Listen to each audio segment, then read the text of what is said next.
তো হ্যালো বন্ধুরা, তোমরা সবাই কেমন আছো? তো নিয়ে চলে এলাম এই বোনের প্রশ্নের উত্তর। তো বোন আমাকে কি জিজ্ঞেস করছে তোমরা বুঝতেই পারছো, এই যে এই সেফটিনটা নিয়ে আমাকে জিজ্ঞেস করছে। তো আমার প্রত্যেকটা ভিডিওতে দেখবে যে আমার বেশিরভাগ এই যে এই হাতে থাকতো, তো হাত থেকে খুলে আমি গলাতে নিয়েছি। আর এটা কিসের জন্য রেখেছি, এটা আমি যখন ভিডিও বানাই শাড়ি পরে, তখন যে শাড়ি আটাতে হয় না এখানে, তো তার জন্য এটা আমি রেখে দিয়েছি। আর আমি বাড়ি থেকে খুব কম বেরোই গো, পায়ে কাটা আমার খুব কম ফোটে, তো তার জন্য আমি কিন্তু রাখিনি। আর আমি শাড়ি আঠার জন্য রেখে দিয়েছি। আর হাত থেকে আমি এখানে রেখেছি কারণ আমার ছোট বাচ্চা আছে, তো কৃষ্ণ আছে, ওকে লেগে যেতে পারে, আমার দিদি বকেছে, তার জন্য হাতে থেকে আমি গলাতে রেখে দিয়েছি। আর ছোট জিনিস তো কোথায় রেখে দেবো, কোথায় কখন কিভাবে রেখে দেবো আমি খুঁজে পাই না, তার জন্য এটা এখানেই রেখে দিয়েছি, যেন আমি সবসময় হাতুড়ি পেয়ে যাই এইটাকে। আর এটা সত্যি আমার খুব দরকার লাগে গো।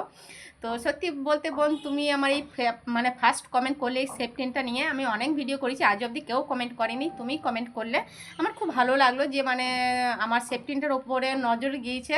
তো আমার সত্যি খুব ভালো লেগেছে। ধন্যবাদ বোন তোমাকে এত সুন্দর কমেন্ট করার জন্য। ঠিক আছে।